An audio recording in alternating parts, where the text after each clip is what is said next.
نحمده ونصلي على رسوله الكريم اما بعد فاعوذ بالله من الشیطان الرجیم بسم اللہ الرحمن الرحیم۔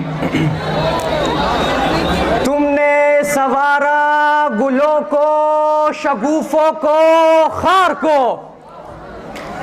تم نے سنوارا گلوں کو، شگوفوں کو، خار کو، تم نے حیات بخشی ہے فصل بہار کو۔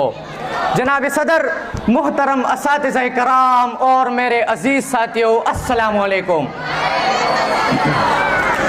آج مجھے اس پروقار تقریب میں جس موضوع پر لب کشائی کا موقع ملا ہے اس کا عنوان ہے استاد کا احترام۔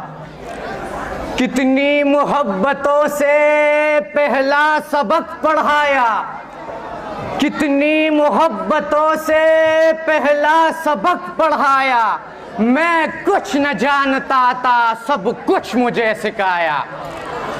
پہنچا دیا فلک تک استاد نے یہاں سے، پہنچا دیا فلک تک استاد نے یہاں سے، واقف نہ تھا ذرا بھی اتنی بڑے جہاں سے۔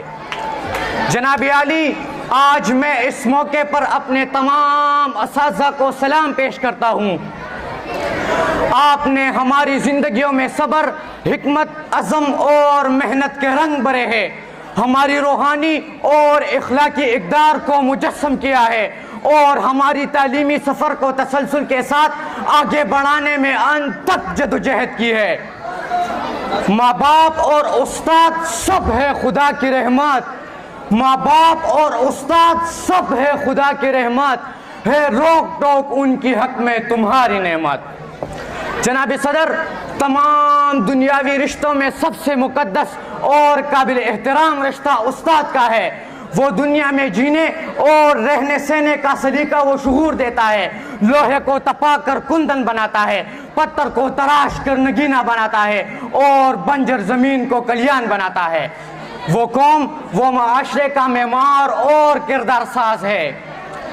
سنگی بے قیمت تراشا اور جوہر کر دیا، سنگی بے قیمت تراشا اور جوہر کر دیا، شمع علم و آگاہی سے دل منور کر دیا۔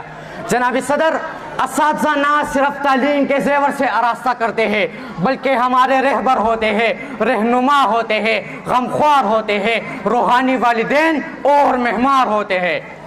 صدر علی وقار، آخر میں اپنی تقریر کا اختتام اس شعر پر کروں گا۔ دیکھا نہ کوہ کن کوئی فرہاد کے بغیر، دیکھا نہ کوہ کن کوئی فرہاد کے بغیر، آتا نہیں ہے فن کوئی استاد کے بغیر۔ والسلام۔